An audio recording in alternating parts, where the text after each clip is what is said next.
Hi, Analisa 6 here to bring you the May 2023 horoscope for the zodiac sign of Scorpio for sun and rising sign placements, coming at you from the sober curator and the lady of Leisure. Should have said that first. Scorpio, we just had an eclipse in your sign yesterday. It's May 6th today. Yes. Trying to remember what day it is. When I start talking about dates and all the horoscopes, I start to feel like my concept of what day I'm actually talking in gets a little bit skewed because I've been talking about the beginning of the month, the middle of the month, the end of the month. But you've been going through some shit, Scorpio. There's definitely a lot of tension and difficult energies hitting your chart. But, hey, sometimes we need to go through this stuff to really kind of discover who we are, what we want out of life, what we don't want out of life. And so, it's nice to kind of have astrology to remind us where we're learning and growing and evolving. But, it can be hard not to feel victimized when shit's hitting the fan or things are challenging. So I'm just here to validate that you've been going through some challenges for sure. For a second, I was worried that I wasn't recording this. So let's go ahead and look at this chart. Also, I'm going to apologize in advance. I'm super tired. The eclipse full moon energy just kind of wiped me out. And I woke up this morning really late. I hung out in bed as long as I possibly could. I have to get these videos done today. So I am just, swimming through the post eclipse waters and trying to keep my head as straight as possible while I talk in a very dysregulated way, probably. But let's go ahead and talk about what we started May out with, because it's already the 6th, so we're already kind of moving away from some of this energy, but we're still in the first week of May. So at the beginning of the month, we start out with Mercury retrograde in Taurus, and by May 2nd, Mercury and the Sun made a conjunction, which is also known as a cazimi. And so if you were feeling like the Mercury retrograde energy was extra potent over the beginning of May, or that the month just did not start out well, that energy was there, definitely amplifying that feeling. And the area of the Scorpio horoscope chart that's been aspected by this energy is the area that represents your personal relationships when it comes to partnership. And so the seventh house is highlighted in the Scorpio horoscope chart with all of this Taurus energy that we have going on. So currently, right now on the 6th, we have the Sun, Vesta, Mercury, and the North Node all in the sign of Taurus. And so that's all opposing Scorpio. Taurus is the opposite sign of Scorpio. It's the fixed earth sign. Scorpio is the fixed water sign. And there's two things that happen with opposing energies. There's a balancing that can happen that can feel really good, because if we are seeking balance and more integration of our opposites, then when there's energy that's kind of in our polarity, it's balancing us out and can feel like, oh, I needed this energy. Or people that are repulsed by opposites feel that way. They're like, this is really difficult, and this is a repulsion of what is natural for me or what's comfortable for me. And so it kind of depends on what is going on in your personal chart. I actually have met and know and am friends with a lot of Scorpios who have Taurus and Scorpio both really dominant in their chart.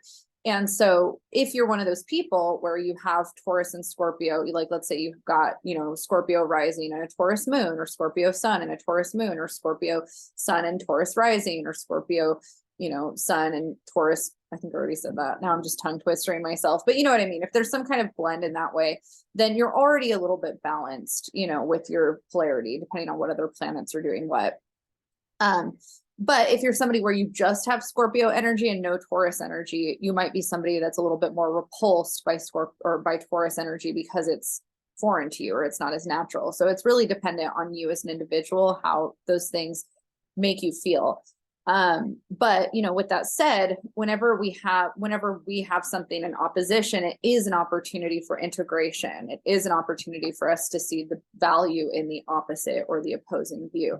And where it's hitting in the birth chart for the horoscope is, relationships. And it's through relationships that we often learn polarity or the other side, the other view. We have to learn how to balance those things. And so what can be hard is that there's what the I wants, and then there's what the other wants. And to have healthy, constructive relationships with people, we often have to learn how to value both, right? We have to learn how to advocate for ourselves and hold space for what we know we need, while also making compromises or valuing what somebody else brings to the table.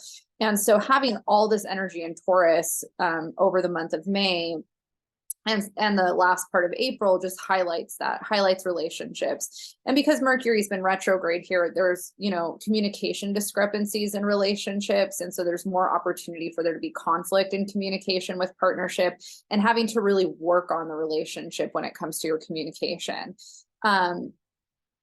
We had that eclipse yesterday. So the moon was in Scorpio, and, Mercury was retrograde here with the sun here. And what this does is it kind of amplifies this area in a way where you're ready for some kind of change, or ready for some kind of evolution of self around the way that you are working through your identity, as well as how that plays out in relationship. And so there's a few things that could happen. You could be in a position where you are in a relationship with somebody, and there's been a lot of things that you guys are working through. And this eclipse finally was like this breakthrough moment where you guys got to the other side of a bunch of stuff. If you're single, it could be one of those things where you're having issues with dating and how dating is working out for you. And you might realize that there's certain patterns or certain ways that you've been approaching your dating life that are no longer working for you. You're over it. Maybe you've been on a bunch of apps and you're like, I'm tired of these apps. Maybe you've been dating in person and you're like, this isn't working. I'm ready to start trying something different online. There could be some epiphanies in that way. One of the things that happens with Mercury retrograde passing through a relationship house is that exes, like you'll see that kind of stuff on social media a lot, where they're like, my ex reached out to me or whatever. And it really is dependent on where this stuff is hidden in your chart, but that could happen for where Mercury retrograde is happening in the chart, and where the eclipse was hitting in the chart, is that people from the past, past best friends, ex best friends, or ex business partners, or ex lovers, people we've dated, could come out of the woodwork and make some kind of appearance in your life in some manner that brings up stuff from the past that you're then having to work through those emotions about. And so those are some of the themes that come up during that eclipse in this first kind of, week of May. Another energy that has been happening that we're about to end is Venus in Gemini. So Venus is finishing up her last stint in Gemini, and today is actually the last day that she's going to be in Gemini. And that's been passing through the area of the chart that has to do with sex, death, marriage, shared resources, those types of things. And, Venus passing through this area can amplify our desire for connection around those things, sharing our lives with somebody, sharing resources, or wanting to, take on more financially through institutions. And also it amps up our sexuality. So if we've been feeling a need to be more in touch with that part of ourselves, that was amplified. And now Venus, starting tomorrow on May 7th, is going to be entering Cancer, where she will be for the rest of May, and joining Mars. So Mars has already been passing through Cancer. It's already highlighted this area of the Scorpio horoscope, and now Venus is joining the party. And so this area has to do with our beliefs and values around our spirituality, and also the way that we see the world in terms of beliefs and values and cultural things. It also amplifies our desire to travel. And so if you've been getting the travel bug and you're like, I really need to get out of town and, go somewhere and get a different perspective and get away from my mundane everyday life, Venus is kind of coming in to join that party with Mars and support that. Mars here could have us feeling like we're really reflecting on values and beliefs and wondering if we're still in line with them. It also amplifies a need for something new and spontaneous and some kind of adventure. And so you're just kind of getting an amplified feeling of that. The other thing about Mars in Cancer and Venus in Cancer is Cancer makes what's called a trine to Scorpio, because they're both water signs, and water likes water.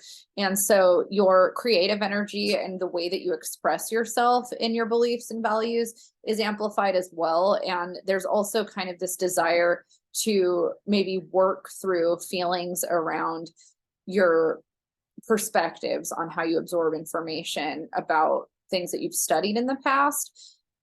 This is the house that Sagittarius traditionally rules and Jupiter rules. There's this big desire to seek knowledge and truth and have kind of some expansion and growth. And because it's aspecting the ascendant, the Scorpio ascendant, there's an expansion of the self around those values or those beliefs.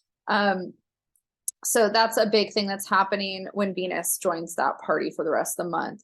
Shortly after that, Mercury will station direct on the evening of the 14th. So hopefully any issues you've been having or navigating in relationships start to smooth out by the 21st.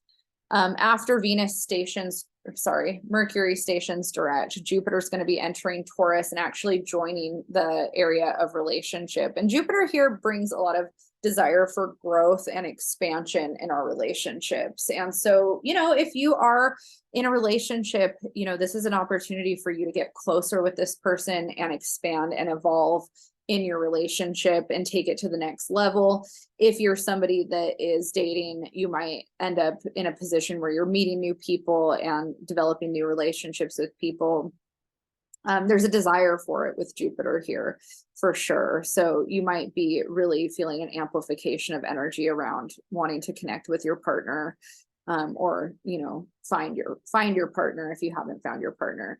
And then shortly after that, Mars and the Sun are going to be stationing into new signs. So we enter Gemini season on the 21st, and then we enter Mars in Leo period for the rest of the month on the 21st as well. And so, where Mars is hitting in Leo for you has to do with your career. And so this is an area, where it's interesting. There's a few different signs that are kind of going through this similar frequency of energy, which is reminding me of the Five of Wands. Mars in Leo is a very Five of Wands type energy in general, regardless of where it's hitting in the chart. And the Five of Wands has to do with creative competition. And so we're in this kind of place where we feel a desire to level up or grow when it comes to something in our creative sphere. But it can also happen in a really destructive way if we're not mindful. And so in the Libra rising video, because this was hitting in a social area, was talking about how it's really common for some people, if you're still processing feelings of resentment, jealousy, envy, to be in this energy in a really negative way, where you are not inspired by other people, you're in direct competition with other people, and it actually ends up hurting your relationships with people because you're not having constructive competition. You're having competition that is about trying to be better or win at something. And I feel like I spoke to this so much better in the last video, but this is entering the area of your career. And so one of the things I think that's different, like in the last video, we were talking about in the context of social structures and how that can be really damaging to your social relationships in your community. But when in the context of your career, it really depends on what your career is, right? Because this energy could be really positive if you're going for a promotion or a position where you are in competition with other people, right? If there's one position and there's 3 people going after it, it's not going to be pretty necessarily. You can be respectful towards your colleagues, and you can, be not an asshole, but if you want that position over somebody else, like that's going to take you having to really fight for it, but at the same time, you want to make sure that you're doing it in a way that's not hurtful, because these are still maybe people that you have to see every day and work with. I think one of the things that's common with people leveling up in their career, if you work in a job, is that if you have a whole staff and a team, and let's say you were on the same level for the most part as the rest of the team, and then you get a promotion, the way that the team deals with you afterwards can be pretty tumultuous. And so it's really common for people to have a hard time respecting you as an authority figure when you've been in the kind of peer group, and now you're not a peer anymore. Now you're a boss. And that transition, if you're not able to be respectful during that transition, your team can end up turning on you. And so you don't want that. You don't want to be somebody where your creative, competitive energy is so negative, and you're like, oh, well, I'm better than everybody else now because I got this promotion, that the team that's supposed to be there supporting you, that you're there to support as their leader, doesn't actually want to show up for you because they don't respect you. And so that's something with Mars and Leo, that you might be like in this position where you're like, I really want this recognition from my authority figures, and I want this promotion, or I want this success, I want this raise, I want this money, I want this validation. But if I'm not mindful about the way that I go about it and the way I treat my peers, then it could end up hurting my new position if my peers aren't actually listening to me or respecting me in the process, right? And so Mars and Leo has a tendency to kind of, wobble in that way, because it's good to go after the things that you want and grow in the ways that you want to grow, but not at the expense of other people and not on the backs of other people. So how do you get ahead while not destroying relationships with peers or people within your work or career life?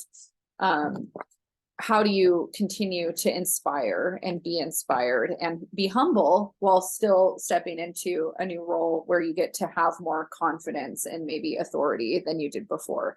So that's a big theme for the Scorpio rising if you're working in that type of setting. Now let's talk about if you're self-employed, because I've been self-employed, and I know plenty of Scorpio dominant people who are also self-employed, and it changes a little bit, when you're self-employed, because you're not necessarily in competition with other people as much as you're in competition with yourself, right? If you're doing it in a healthy way. But there are, Scorpios do have a tendency to get competitive and jealous and envious. And that is one of those energy frequencies that lives more in the fixed signs. Taurus, Scorpio, Leo, and Aquarius all are a little bit more prone to those types of energies. I would say Scorpio, out of all the fixed signs, though, is probably the one that is a little bit more dominant in that energy. And so with Leo also having those tendencies to be that way and prideful and competitive, this, and Leo squaring Scorpio, this combination can also be a little bit destructive if it's not channeled appropriately, where you take competitive energy and turn it into inspiration and more of a collaborative thing than a stepping on other people and trying to get ahead thing. And so if you're self-employed, we all know that when you're in a community and you're self-employed, there's definitely going to be other people that also provide probably the service that you're providing.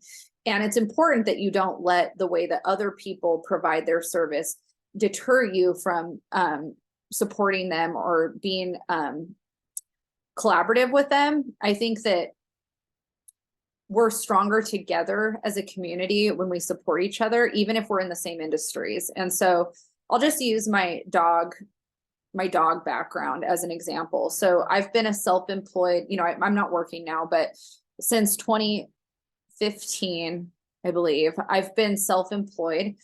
And I started out with a dog walking business in the Bay Area. And the Bay Area is huge. It's a giant area with lots of different, neighborhoods. And when it comes to dog walking, I took a lot of business, classes around it and got certified and did all the proper things you're supposed to do. And one of the things I really appreciated learning was that there's always going to be dogs. There's always going to be clients, and there's not going to be enough people serving most of these clients, most of these areas. And as a dog walker, it's not cost effective to not serve a specific niche area for your business because of gas and expenses and stuff.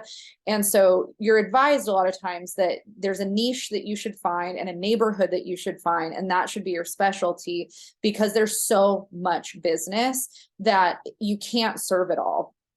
And what that does is it immediately kind of gets rid of the competitive aspects of our industry, because we actually need each other to help with all the clients that we ourselves can't cater to.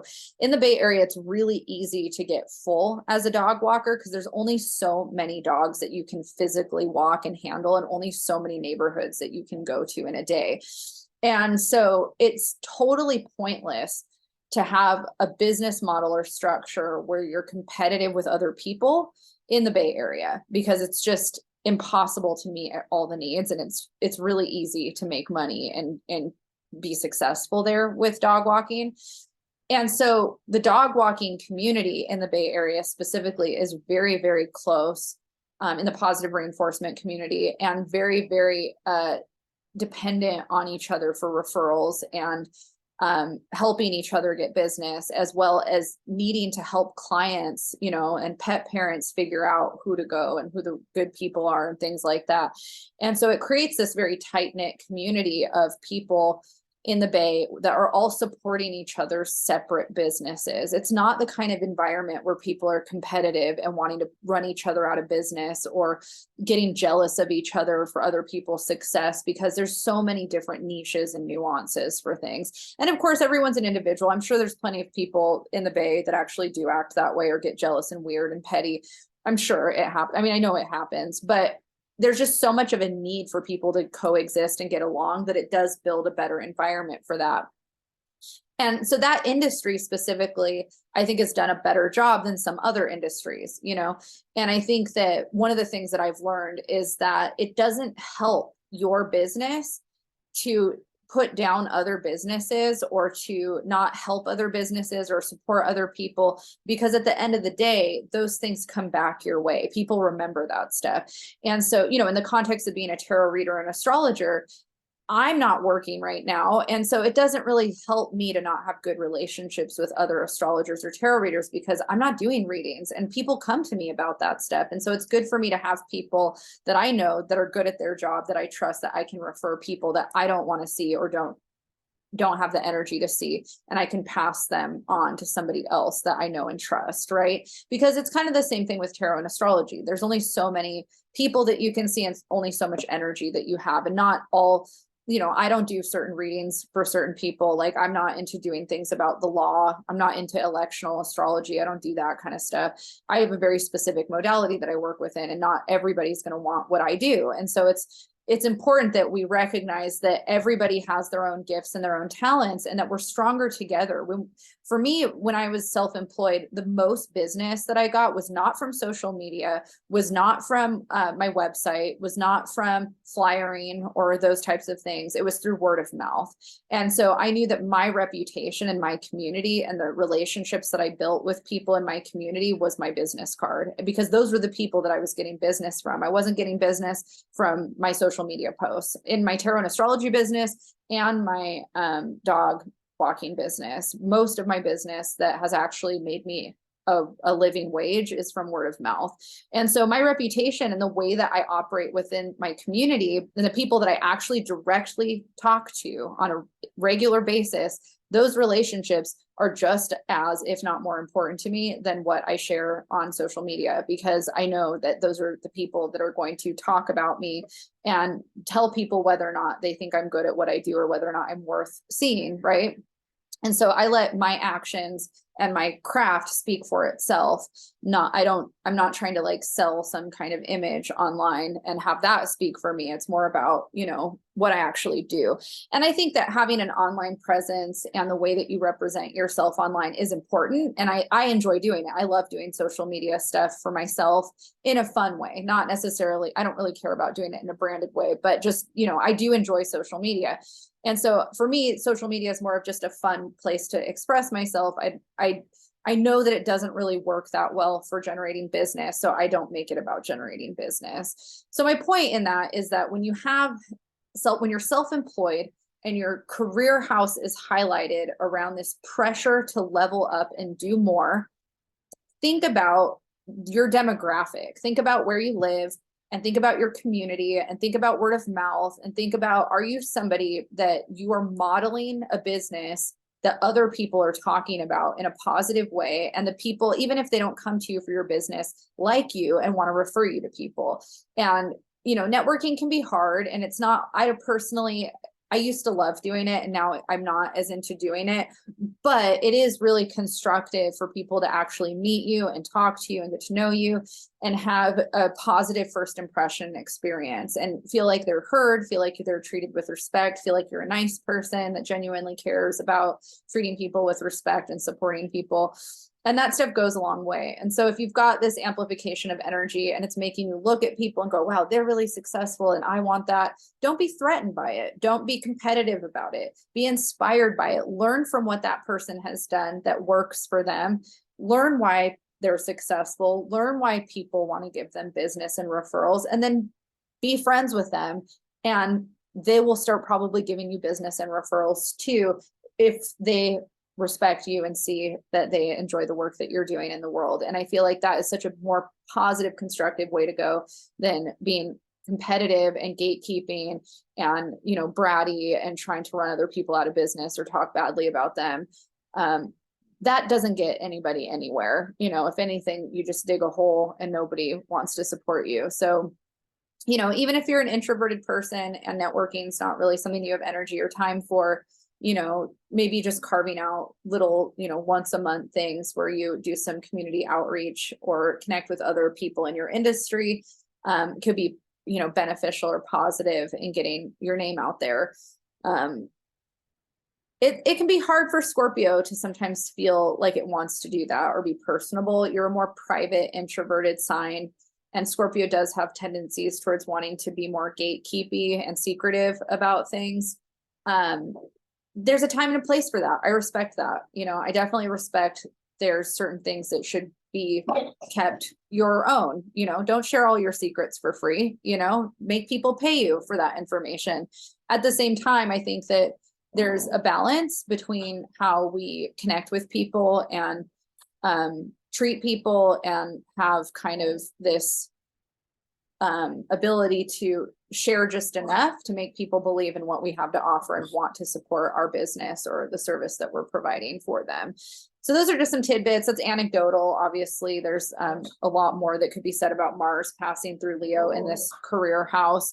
But I think that it's relevant for probably some of you that are going through this. And I know that I've learned a lot over the years as a Leo, you know, just in general with my nature and the way that I can feel like I need to build more recognition, you know, around things that I'm doing. And I've seen what works and what doesn't. And I've noticed that just the building of relationships in a personable way is just so much more constructive than anything else I have found. So I guess the last thing that we'll talk about for your horoscope is our new moon that we have on May 19th that happens right before Mars and Gemini station. And so we have a new moon at 28 degrees of Taurus on May 19th that also is hitting that area of the chart that has to do with your relationships. And so if you are working on wanting to manifest different energy into your relationships with others, this is a really positive time for that. If you are somebody that wants love in your life or wants a relationship and you don't have one, this new moon is also a really good time to call that into your life. New moons are all about setting intentions and kind of, you know, establishing where we want to call energy in. So that's also really positive. I'm not going to go into all each little individual aspects of the month because I did that in the general May 2023 astrology forecast that's at the top of this playlist. And so if you want to see what the actual little aspects are throughout the rest of the month, feel free to do that. I will say that a lot of these aspects are happening between water and earth elements, and there is a huge amplification of creative energy during this time. And it's going to be a really positive time for you in terms of your creative self-expression and leaning more into the artistic side of your sign if you're somebody that's artistic and creative. It's also a really awesome time for spirituality. So if you start feeling more inclined to want to dive into spiritual modalities, that is super supported in the month of May for the sign of Scorpio. If you are somebody in recovery or somebody that struggles with drugs and alcohol, this is also a time where you are more prone to relapsing if you don't have a spiritual modality or anchor to hold on to. So make sure that you rely on your friends for support and find ways to get help if you need it. If you liked this horoscope or have any comments, feel free to leave them in the comment section. Feel free to hit the like button, hit subscribe if you would like updates on when I post new videos. And you can find me at ladyofleo.com and the Sober Curator. Good luck, Scorpio. I'll see you next month.